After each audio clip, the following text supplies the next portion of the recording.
This video is sponsored by Card Kingdom. You can visit their store by using my referral link in the description below.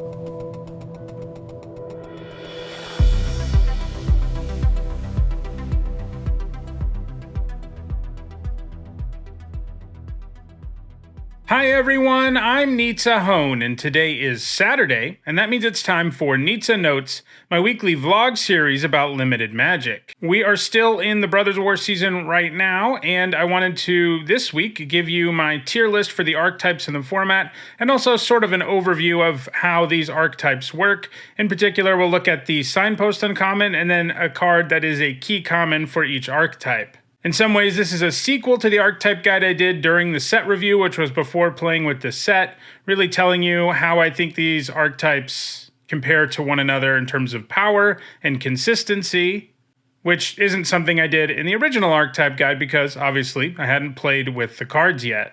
I do want to say up front, I don't think there's an unplayable color pair in this format or a color pair that's so dominant that you should try your hardest to be in it. I mean, generally, as is true with most reasonably healthy draft formats, you should draft what's open to you. And if you do that, you end up with a pretty good deck. That said, there are tiers. There are some decks that are worse than others. This format, I think, does have one deck that's significantly worse than the other 9, but it can still come together. It's just less consistent, and we'll talk about more of that when we get there. So let's start in the first tier. So as you probably know by now, aggro is pretty much the name of the game in the format. This is an aggro format. Generally, it's a format where aggressive strategies are at their best. That doesn't mean you should only draft aggro, but what it does mean is that aggro decks come together a lot more consistently than some of the other stuff in the format, and the first tier is pretty much entirely occupied by aggressive archetypes, with red-white aggro, I think, is the best deck in the format. That has shifted some for me. A week or two ago, I felt more like it was black-red sacrifice, but we'll get there. But red-white aggro, I think it's a good illustration of the fact that synergies matter in this format, but the red-white aggro deck is mostly just a straightforward aggro deck. There are a few synergies around. The deck has several cards with Unearth. I think, there's also a go wide strategy, but in a lot of ways, it's just a typical aggro deck. There aren't any cards that you desperately have to make the deck work, and that's part of what makes it good. Is there a lot of interchangeable parts because the red and white commons in the set, a lot of them just happen to be good creatures. Your signpost uncommon here lets you give +2/+0 to a creature every time you have a creature enter the battlefield. That sort of shows you the go wide theme. And I think, if we're going to pick a key common for the deck, like I just said, the deck is sort of interchangeable. That's part of what makes it so good. It's very consistently powerful. But I think the key common for the deck is probably Scrapwork Cohort, the 4-mana 3/1 that makes a 1/1, and then it can unearth for 2 generic into white. So, you can play this in other decks. It's not only going to be good here, but I think it's at its best here. This deck likes to make creatures enter the battlefield because of the signpost uncommon, and it likes to go wide. There's lots of payoffs for doing it within the color pair, and Unearth is sort of nice reach for this deck. In some decks, Unearth is sort of a grindier thing you do, but in this deck, you unearth things for doing more damage most of the time. So, this deck can curve out really well. It can be really assertive and aggressive and really just destroy other decks in the format before they can really get their feet under them. And I think it's the best of all these aggro decks, and that's partly because, there's not sort of an extra angle of synergy in it that is required to make the deck good. Whereas with the other ones that are in the top of this, in this top tier, there's a little bit of something going on that makes it a little harder for the deck to come together. Though obviously the fact that they're all in tier 1 means they come together consistently and they're pretty strong. Next up, we've got Blue-White Soldiers. I think that's the second best deck in the format. It is a deck that has kind of a couple things going on, and a lot of them overlap, and that is that it's sort of a traditional Skies deck that we see in a lot of limited formats. In other words, an aggro deck that uses flyers, but it's also got this soldier theme. It just so happens most of the soldiers have flying. Your signpost uncommon is a soldier lord, so, that's what you're doing. The deck, just like the red-white one, likes to curve out. It does have a little more of a tempo angle. Obviously, blue is going to lend that to the deck. The key common, I think, for the deck is Aeronaut Cavalry.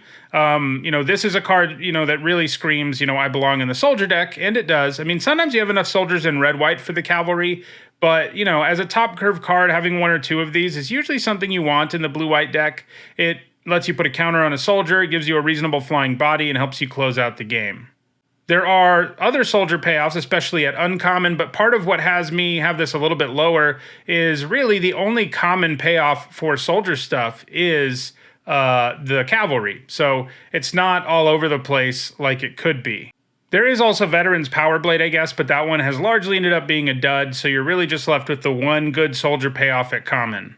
So yeah, for both of these decks, and really all the decks in this top tier, which are all aggressive decks, the things you want to have in your deck are all cheap, efficient creatures, cheap removal, and combat tricks. You don't really want anything in your deck that doesn't add to the board. That's true of most decks in the format, but it's especially true here. You need to be quickly killing your opponent. Let's move now to what is perhaps the least aggressive of the decks in this first tier, and that is red-green. Again, this is a deck that doesn't have that much synergy. It is just an aggro deck, more or less.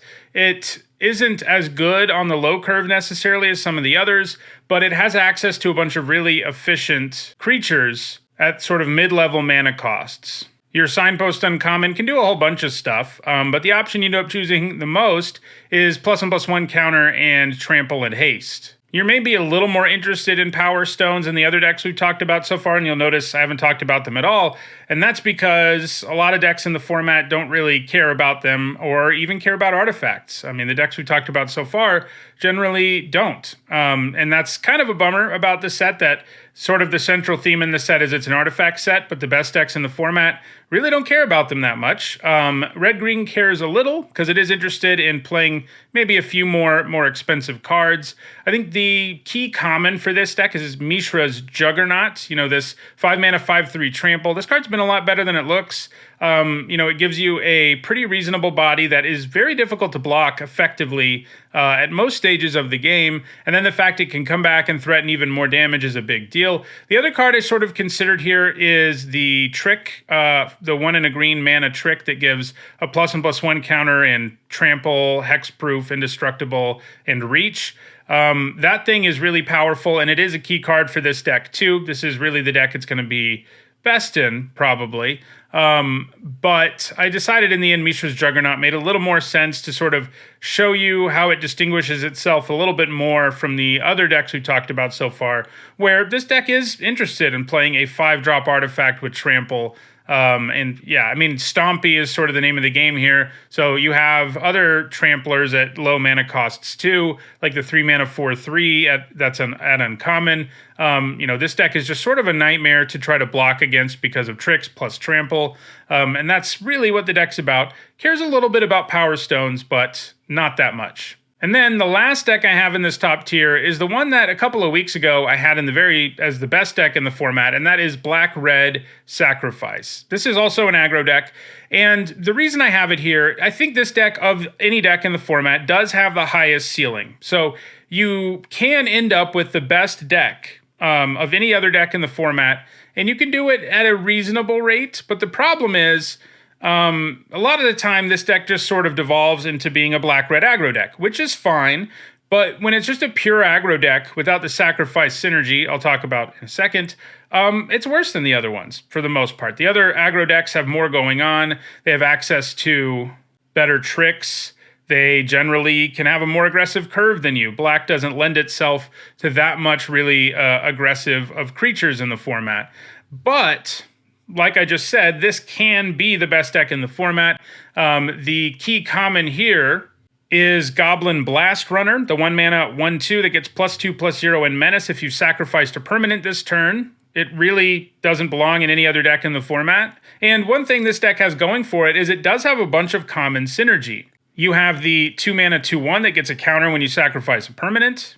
You have Pendragon Strongbow, a 3-mana 2/3 that can allow you to sacrifice artifacts. So you do have a lot of the tools you need at common, but you can't, basically since the word got out on this deck, like before word got out on it, it kind of was the best deck in the format. But once word got out on it, people are taking cards a lot earlier that really only work in this deck, and that has made it harder to make the deck work. In the early days of the format, you could easily wheel Goblin Blast Runners and stuff like that because they didn't look like they were going to be very good, and that has changed. And once you have to start taking Blast Runners higher, that does hurt the deck. I mean, that card itself is, part of what was great about it is you could get it so late, and now you can't nearly as often. It's harder to get these common pieces that really make this deck great, even though they're common. And so, that's why if you end up with a really good sacrifice deck that actually got there on the sacrifice synergy, which is all aggressive stuff, as you can see from the Blast Runner, who, is hard to block and gets bigger when you sack something. If you can get a critical mass of sack stuff and sack payoffs, it is the best deck in the format because it also can just curve out really effectively. It has good removal. It can do all of that. But when it comes to just being like a creature-based aggro deck, I just think it's worse than the other three we've talked about so far. And you do find yourself in a deck these days with more of a sacrifice sub-theme than you do like an all-in sacrifice deck like was possible earlier in the format. So for me, that's the top tier: red-white aggro, blue-white soldiers, red-green stompy, and black-red sacrifice. So let's move now to the second tier, where we'll be talking about still decks that are quite good, decks that come together very consistently in the format, but lack a little bit of the power that the first tier has. Generally, we'll see that a lot of the cards in the second tier, a lot of the decks rather, are more synergistic. And in some formats, like, going hard on synergy is what you want to be doing, right?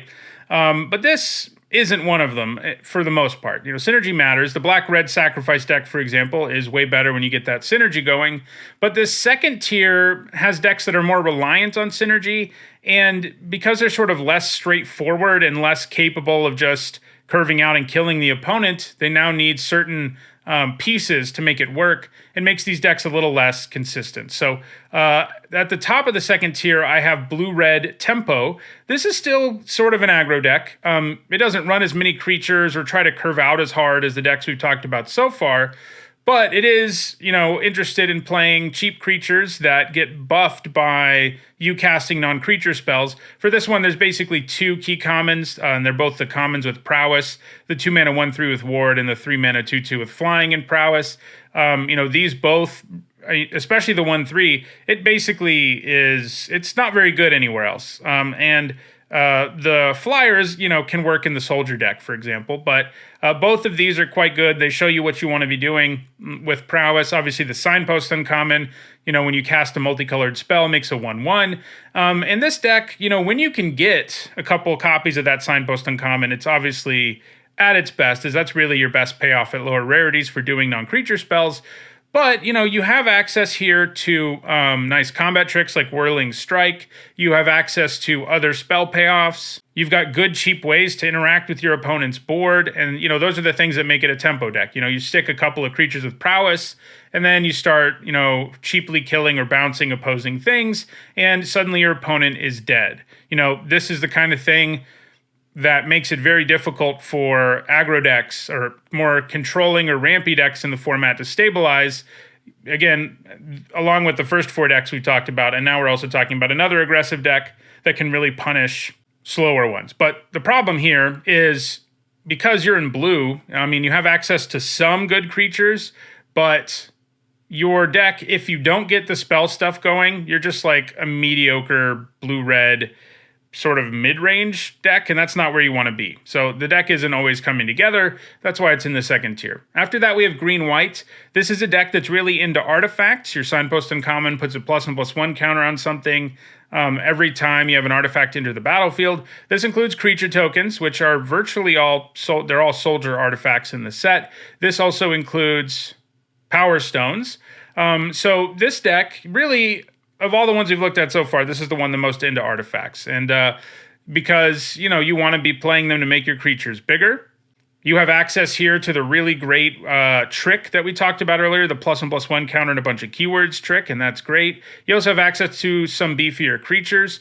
But, in this deck, you're pretty happy to be running a variety of artifacts. especially artifacts with Unearth, like Scrapwork Cohort. It's the key card, I think, most of all for red-white, but it works really well here too. It gives you 2 artifact bodies. You get to put counters on things. So that is a key common here, but I think, if I'm going to pick one here, it's probably Phalanx Vanguard, a unique one here. The 2-mana 2/2 Vigilance that gets +1/+0 for every artifact that enters the battlefield. You have a 3-mana 3/3 that does the same thing. It's a little less good than the 2-mana 2/2 Vigilance, but they both like it when artifacts come down, just like your Signpost Uncommon does. And you have other payoffs for making artifacts come into play too, but you're still not like, a heavy artifact deck, certainly here. I mean, you have artifact stuff. You also like cards that just, like the 3-mana 3/2 that puts a Power Stone into play is nice here because of the extra synergy it brings you.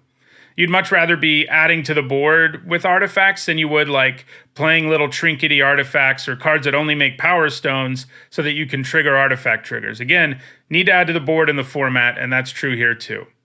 All right, next up, I think I have the first deck that we've looked at so far that I would describe as grindy, and I think that's sort of true of the remaining 3 in this second tier. They're sort of at the bottom of this second tier. They have a harder time having good starts, and they have to catch up later. That'll be true of the one deck in the third tier as well. But they are and can be certainly competitive.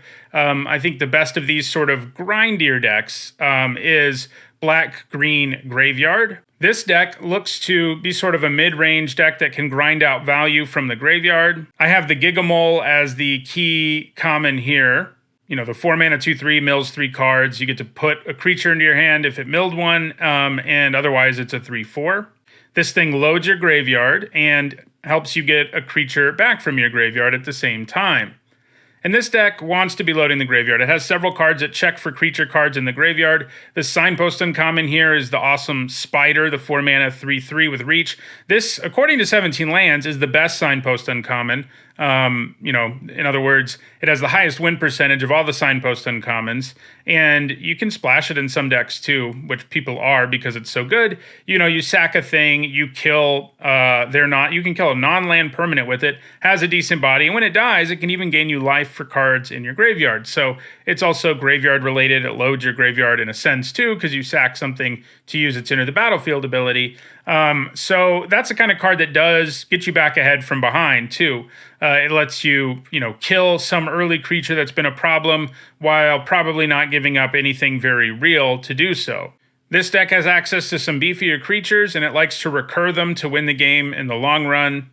And it has the means to stabilize against aggro decks, and that is important. That's part of what it needs to have. The life gain on your Spider helps with that too. There's some other life gain cards in the format as well. You have the Baloth at Uncommon, for example. Those are pretty crucial for all of the green decks in the format that aren't aggressive, is having these cards that can gain you life and add to the board at the same time. Because otherwise, you're in some trouble if your opponent just untaps, kills the one thing you played, and then attacks you again. So that's Black-Green. It's a grindier sort of graveyard deck. After that, I have Black-White. This is an interesting deck. It is kind of aggressive. It wants you to be playing a lower curve. Your Signpost Uncommon is a 5-mana 3/2 that gives +1/+0 to all of your creatures with a mana value of 3 or less, and reanimates one. So it's got a graveyard angle too. It really wants you to be loading up the graveyard a bit as well. That's why I have Airlift Chaplain as the key common for this deck. The Gigamole works well here too, of course. You can play both of them. The Chaplain, though, also checks for something with a lower mana value, the way your Signpost Uncommon does. So, this deck also has access to a bunch of Unearth, which is nice for, being aggressive and doing some extra damage late, and that works well when you're loading your graveyard too. The thing that keeps this deck from being higher up for me is I do feel like I'm being pulled in 2 different directions to some extent by what this color pair wants me to do. I think the better versions of this deck are the ones that are less graveyard oriented, that aren't really trying to generate a bunch of value with the graveyard. It can't do it as well as the Black-Green deck. It doesn't have the payoffs for doing it that the Black-Green deck has. And so you end up, sort of, if you try to go too hard on synergy and self-milling with this particular deck, I don't think it's as good as it could be if you're just more of a generic aggro deck. And the generic aggro deck isn't great either, and that's why it's in this second tier. It's fine. It will, it'll put up some good finishes and stuff, but it's not as good as the other ones we've talked about so far. And the synergy is a little awkward at times because this idea of I want to play cheap things, but I also want to play the long game and get things back from my graveyard. Like it doesn't always line up well. It can, but it doesn't always do it. And then the last deck I have in the second tier is the blue-black draw 2 sort of deck. There is sort of a controlling version of this you can go for, but I don't really advise it in this format. You just don't have, especially because you're not in green. Blue-black really, weirdly enough, doesn't have the tools to stabilize necessarily against aggressive decks. Now, the card I have here for the key common can help you do it. It's Trench Stalker, a card that has certainly overperformed. It gets lifelink and death touch when you draw your second card in a turn. That life gain can make life hard for your aggressive opponent. But I think the best versions of this deck are actually kind of aggressive. I mean, you actually have, your Signpost and Commons a 2-drop that, gains menace and pumps its power when you draw extra. That's not exactly let's hang back and draw some extra cards kind of thing. You also have the 2-mana 2/1 that gets a +1/+1 counter when you draw your second card, makes a Thopter when it dies. Gurgling Anointer of all of these is sort of the grindiest because it wants to do stuff with your graveyard and whatnot. But overall, I think the best versions of this deck are actually kind of aggressive, where, you're not as aggressive as the other decks. You're sort of, spending a little bit of time drawing cards, which part of the reason I have it here is casting Stern Lesson in this format hasn't felt nearly as good as I would have wanted because it's a card that doesn't really add to the board. And that's a card that really enables what this deck can do, but it's also kind of dangerous. You'd rather have things that can add to the board. It's just what you got to be doing in the format. Don't get me wrong, you play Stern Lesson in this deck. I'm just saying doing so isn't as amazing as I would have hoped. And then, you've got your Trench Stalker sort of at the top of your curve, which can really help you close out games or stabilize even because of that lifelink. And then we've got one deck left, and it's all alone in third tier, which is really sad, and it's blue-green ramp. And from what we've talked about this whole video, where virtually every deck in the format has to be some form of aggressive, you can understand why this deck has problems, because it can't be. It really just can't be an aggro deck. Every other color pair can sort of pull itself together and at least be sort of aggressive. Even decks like black-green and blue-black, which we talked about. But blue-green can't. It doesn't have the means. The color pair is completely oriented towards ramping into big artifacts, which was something I was really excited about in the format. And again, it kind of reminds me of what we saw in Streets of New Capenna, and to a lesser extent what we saw in Midnight Hunt. These were both sets where one was a werewolf set, one was a wedge set, and it felt like, those themes would be big and successful in the format, but it turns out a lot of the things in New Capenna that dealt with doing multicolor things, and a lot of the werewolves in Midnight Hunt weren't good. So kind of the same thing here, where it's like, Power Stones, let's ramp, let's go crazy. These Power Stones are cool. And then it turns out that the ramp deck is the worst deck in the format. Now, I'm not saying it's impossible for this deck to come together. I am saying it's difficult. The main problem is, you've got to be adding to the board. And you have some cards that do here. The 3-mana 3/2 that makes a Power Stone is a card we could have called a key common here. But I actually think even more crucial is the Boulder Golem, the 4-mana 3/3 or 7-mana 6/5, who gains you life equal to its power. So you heard me talking about needing to gain some life here and there for like the black-green deck, which is slower than most of the other decks in the format. That's even more important here because you need to make the game go even longer than the black-green deck does, because you need to get to the point where you can slam, things that cost 8 and 9 mana. So I actually think the Boulder Golem is more important here than the 3-mana 3/2 that makes a Power Stone. That's just sort of how it has panned out. You can't have a good version of this deck without gaining life, and that's why the Golem is important. The other problem this deck has is a lot of the common and uncommon things you can ramp into, they're just not good enough. If you're up against an aggressive person and they are attacking you and they've got you low on life, and you're like, I guess I'll slam this 10-mana 10/10 with Reach and Trample, like, it's not going to matter, they're still going to kill you. And that's what's so nice about the Golem is no matter what, it gained you life, it slows down your aggressive opponent. But my point is here, you kind of have to get one of the really big bomb rares in the format. And by that, I mean especially Phyrexian Portal and the Cityscape Leveler. These are two things that if you start your draft off with, you can end up with a good version of this deck because you actually have something you can ramp into that just really affects the board drastically, other than just being a big body. And that's what pretty much all the common and uncommon things you ramp into are. They're just big bodies. And it's not enough in this format. You need more than that. And those two mythic rares give it to you. So for this deck to come together, and it can, my very first draft video of the format was me playing one of these decks. And, I was like, hey, maybe it'll be good in this format. And, the one I drafted was good, but it's because I had Boulder Branch Golems and I had Phyrexian Portal. Not to mention Helm of the Host. That's another nice, expensive bomb that works here. So you got to have those things. I just thought that was like a crazy version of the deck, but it turns out that's basically what you got to have for the deck to work. So that's the problem. You basically have to avoid this color pair unless things line up just right. That's what makes it the bottom tier, the only third tier deck in the format. The other 9 decks, I think, are all decks you feel fine about ending up in. That one really isn't, unless you have the right tools to support it, like the ones I just described. Let's now do a crack-a-pack, where, as usual, I'll look at a pack one, pick one situation, talk about each card in the pack, how I feel about it in the format, and then tell you what I would first pick. All right, so here is our pack. Our retro frame artifact is Phyrexian Revoker. This thing's fine. Sometimes you name something that you can actually stop from doing stuff, and when you do that, it feels great. But just the fact that it's a 2-mana 2/1 artifact means that the green-white deck would probably play it anyway, and other decks in the format would too, especially because it has upside. Definitely not something you want to first pick, though. We've got Giant Growth up next. This is a good trick, but it just pales in comparison so much. You only run Giant Growth, basically, if you didn't get the trick that gives +1/+1 indestructible, etc., because that trick has this extra angle where it can be used to blank removal, and Giant Growth can do it, but only to damage-based removal. So the other trick is just better in limited. So definitely don't take it early. It's certainly playable. Rock Hunter is next. An okay 2-drop. It's got a little bit of upside with reach. You'll play it in the red-white deck, especially where you're most interested in just curving out. It's an okay thing to do that with. Tomacool Scrapsmith. This is okay. The black-red deck probably makes the best use of this overall. But even like I was saying, a lot of the decks in the format don't care enough about artifacts to run so many that this will actually hit something often enough. You'll end up with enough, but I wouldn't take it right here. So Phyrexian Revoker right now is probably where I go. We've got Evolving Wilds next.